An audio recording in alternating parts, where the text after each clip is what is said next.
ওয়ালাকুম ফিহা মা তাশতাহি আনফুসুকুম ওয়ালাকুম ফিহা মা তাদউন। জান্নাতি ব্যক্তিরা জান্নাতের ভিতরে তাদের যা মনে চায় তাই আশা রাখবে, যা মনে চায় তাই চাবে, চাইতে দেরি আল্লাহ রাব্বুল আলামিন জান্নাতে দিতে দেরি করবে। জান্নাতি ব্যক্তিদের ভিতরে জান্নাতি ব্যক্তিদের স্বভাব কেমন হবে জানেন? জান্নাতি যারা হবে তাদের স্বভাব হবে তারা কখনো নিজের ভিতরে বিদ্বেষ পোষণ করবে না, তারা নিজের ভিতরে কখনো অহংকার পোষণ করবে না, যারা নিজেদের ভিতরে অন্যের প্রতি কোনো অভিযোগ রাখবে না, কারোর সাথে হিংসা করবে না, যারা জান্নাতি লোক হবে। মুসনাদে আহমদ নামক একটা কিতাব আছে, বিশাল একটা হাদিসের কিতাব মুসনাদে আহমদ। এই হাদিসের ভিতরে একটা ঘটনা বর্ণনা আছে। ঘটনাটি কি? আল্লাহ রাসূল সাল্লাল্লাহু আলাইহি ওয়াসাল্লাম একবার সাহাবায়ে কেরামদের সামনে এরকম বর্ণনা করতেছিলেন। বর্ণনা করতে করতে এক পর্যায়ে গিয়ে বললেন, তোমরা একটু অপেক্ষা করো, এখন যে ব্যক্তি আমাদের এই মসজিদে প্রবেশ করবে ওই ব্যক্তি জান্নাত। সুবহানাল্লাহ বলে। আল্লাহ রাসূল কি বললেন? এখন যে ব্যক্তি আমাদের কাছে আসবে প্রবেশ করবে সেই ব্যক্তি হলো জান্নাত। সাহাবায়ে কেরাম আশ্চর্য হয়ে গেলেন। তখন কিছুক্ষণ অপেক্ষা করার পরে দেখা গেল একজন গ্রাম্য লোক, এরকম কোনো তার পরিচিত ছিল না, এরকম পরিচিতি ছিল না, একজন গ্রাম্য লোক সাধারণ পোশাকে সাধারণ দেশে মজলিসে এসে উপস্থিত। সাহাবায়ে কেরাম আশ্চর্য হয়ে গেলেন।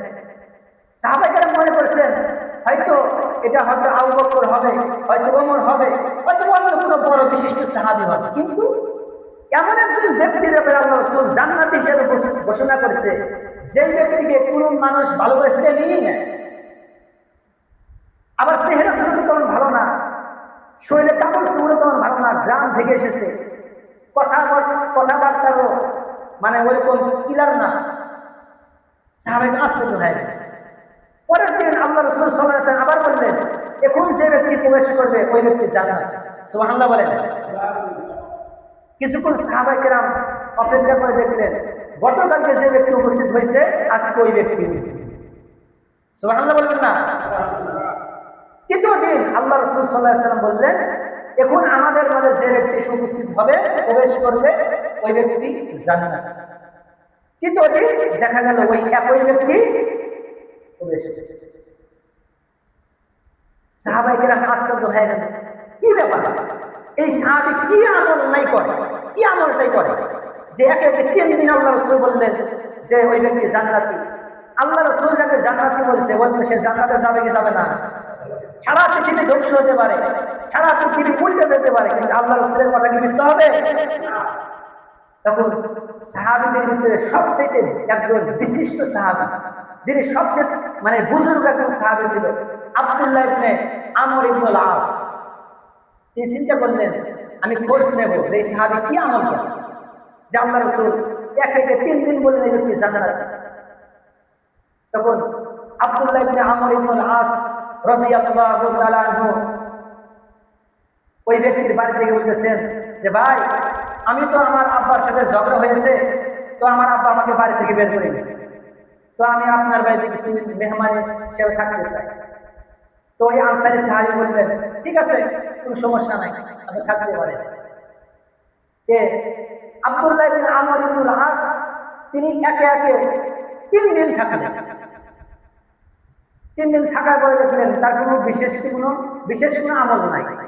আমাদের যেরকম আমল, 5 ওয়াক্ত নামাজ পড়ি, কোরআন তেলাওয়াত করি, জিকির আজকার করি, শেষ রাতে যে তাহাজ্জুদ করি, তার একই আমল, সেম আমল, বাড়তি কোনো আমল খুঁজে পেলাম না। তখন আব্দুল্লাহ ইবনে আমর ইবনুল আস রাদিয়াল্লাহু তাআলা বলতেছেন, ভাই, আমার আব্বার সাথে আমার কোনো ঝগড়া হয় নাই, আমি এসেছিলাম, আল্লাহ রাসূল সাল্লাল্লাহু আলাইহি ওয়াসাল্লাম একে একে 3 দিন তোমাকে জান্নাতি হিসেবে ঘোষণা করেছে, আমি দেখতে এসেছিলাম তুমি কি বিশেষ আমল করো যেটার কারণে আল্লাহ রাসূল তোমাকে জান্নাতি হিসেবে ঘোষণা করলেন। সাহাবী আনসারী সাহেব বললেন, ভাই আমর ইবনুল আস, আমার বিশেষ কোনো আমল নাই, আমি সাধারণ একজন সাহাবা, সাধারণভাবে আমি জীবনযাপন করি, এরকম বিশেষ কোনো আমল নাই। তবে আমার একটা আমল আছে, আমার একটা অভ্যাস হলো আমি যখন সারাদিন কাজকর্ম করে সারাদিন ক্লান্ত হয়ে সারাদিন যখন শেষ হয়ে যায়, রাত্রিতে যখন আমি বিছানায় পিঠ লাগানোর জন্য যাই, ঘুমানোর জন্য প্রস্তুতি গ্রহণ করি, তো আমার একটা অভ্যাস হলো, আমি ওই সময় সারা দুনিয়ার যত মানুষ আছে সমস্ত মানুষের ভিতর থেকে, মানুষের উপরে আমার যত বিদ্বেষ ছিল, যত হিংসা ছিল, যত অভিযোগ ছিল, সব থেকে আমি তাদেরকে মুক্ত করে দিচ্ছি। আমি তাদেরকে মাফ করে দেব। এটা আমার একটা অভ্যাস। তখন সাহাবী আব্দুল্লাহ বিন আমর ইবনুল আস তিনি বুঝতে পারলেন, তাহলে একটা মাত্র আমল করছে, সেটা কি? নিজের ভিতরে কারো প্রতি কোনো অভিযোগ ছিল না, কারো প্রতি কোনো বিদ্বেষ ছিল না, হিংসা ছিল না, অহংকার ছিল না।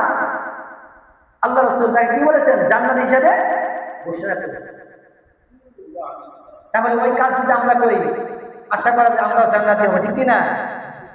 তাহলে হিংসা করা যাবে, বিদ্বেষ পোষণ করা যাবে? হিংসার মতো খারাপ কাজ, বিদ্বেষের মতো খারাপ কাজ পৃথিবীতে আর কোনো খারাপ কাজ নাই।